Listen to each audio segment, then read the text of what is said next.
What's up, ladies and gentlemen of YouTube? Boogie298 coming at you live once again through the power of the internet. I got a bit of a different video today. It is kind of a response to some of my critics, but it's also a thought that's been in my head for a while, and it's a bit of life advice as well, so I hope you'll bear with me. It's going to be a little bit self-indulgent, but I think you'll enjoy the message behind it. Some people have this misimpression of me that the reason I talk about the bad things that have happened to me in my past is because I'm using it as an excuse for bad behaviors, bad personal choices, or bad health choices, or things along that lines. And I want to drive something home here today. That's never the case. Yes, it is true that I ate myself to near death because I was anxious and depressed. And it's true that I was anxious and depressed because of my bad past. That is the reason that happened. That is the reason I did those things. I wanted to die. I was suicidal. I couldn't handle the depression. I couldn't handle the anxiety. I couldn't handle the everyday misery. I wanted to die, and I ate to die. That's the reason that happened. Absolutely. And surprise, surprise, after 20 years of practice and therapy and effort, I finally gained control of my depression. I gained control of my anxiety. I gained control of that misery, and I was no longer suicidal. I no longer wanted to kill myself, so I stopped eating myself to death. I worked towards that surgery. I got the surgery, and I continue to lose weight to this day because I have control of those issues. But again, that's the reason I did that. That's the reason those things happened.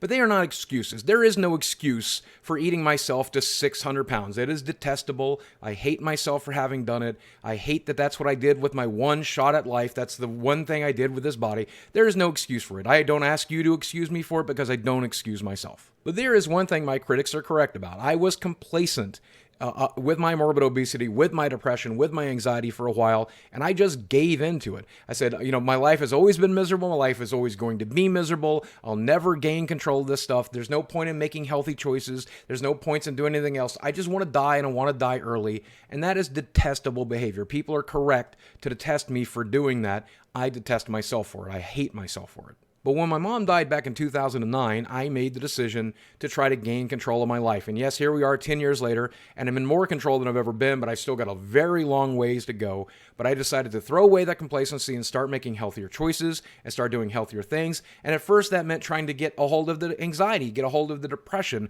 get in control of those things, going back to therapy, getting out of the house, trying to earn some money, trying to get some income coming in, trying to meet a girl, trying to date again, trying to live a life that I would be proud of. I knew eventually if I started doing that, I would get control of the eating as well, and that's the order that I took. It's not the order I recommend. You should work on the eating disorder first because it makes all that other stuff way easier, but that's the order I chose. I worked on the depression and anxiety first, I worked on the job next, I worked on the women next, and then eventually I worked on the weight, and I'm down 200 pounds, and I have that to show for it. But when I see people discussing me in the comments section and other places on the internet, I will see some of my fans rush to say, well, Boogie had a really hard life. That's why he made all of those unhealthy choices. That's why he continues to make unhealthy choices to this day.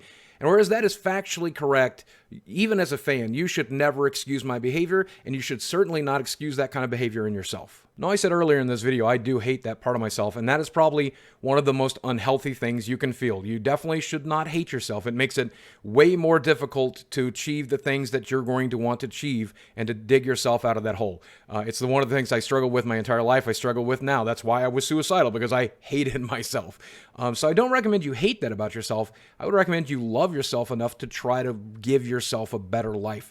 That's the right attitude. That's the right mental set. You should love yourself to want to improve whatever is wrong with your life, whether it be morbid obesity or joblessness or homelessness or careerlessness or not in the relationship you want to be. Whatever it is, you need to love yourself enough to acquire those things for yourself, and you need to do the work. I will say one of the biggest disconnects here is when I see people discuss me on the internet, they're always referring to me as needing excuses or wanting excuses or excusing myself for bad behaviors or wanting you to excuse me for or forgive me for my bad behaviors. My brain doesn't work that way.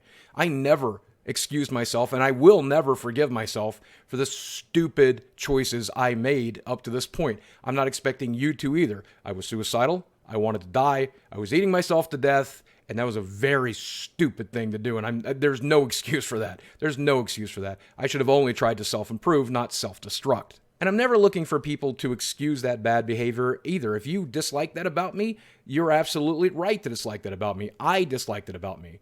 The only thing I'm ever trying to say here is don't forget, I'm also a person just as important and as valid as anybody else in the world. And yes, I made some very, very stupid, detestable mistakes, and I dislike that part of me, and it's okay if you do too, but there's a lot more to me than just some fat guy. I'm also a person who's just as important, as valid as anybody else, and I'm just trying to remind you of that. Some people don't really like to be reminded of that. They like to hate things, and they like to hate me, and they like to summarize me all by just that one stupid thing that I've done, and that's okay, because it is a very large part of who I am.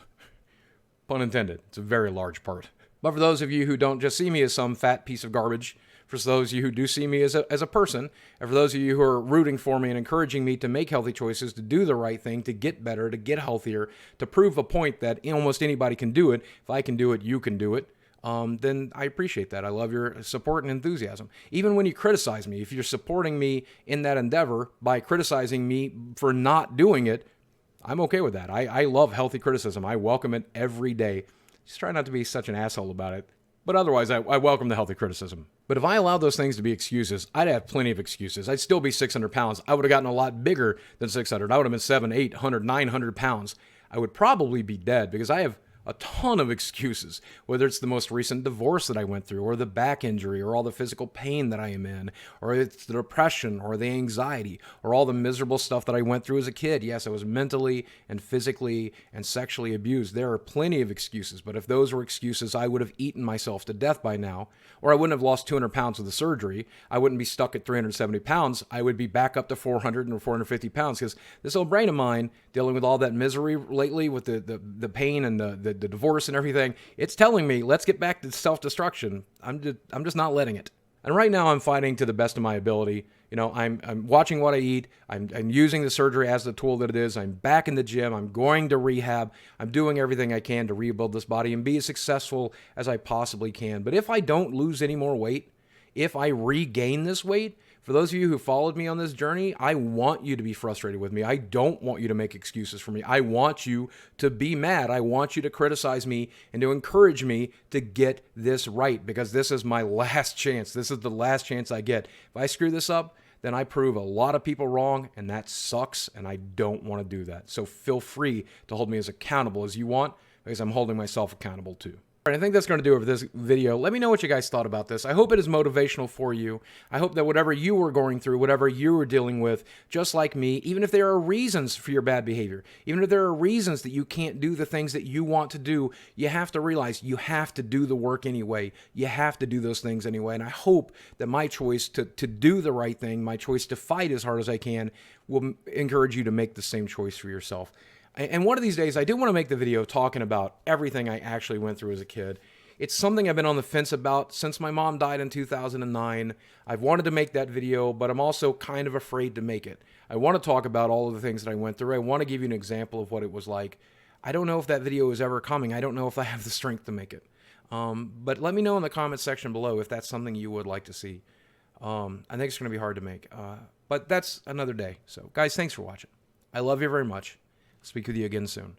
Now, learn from my bad mistakes and do the work.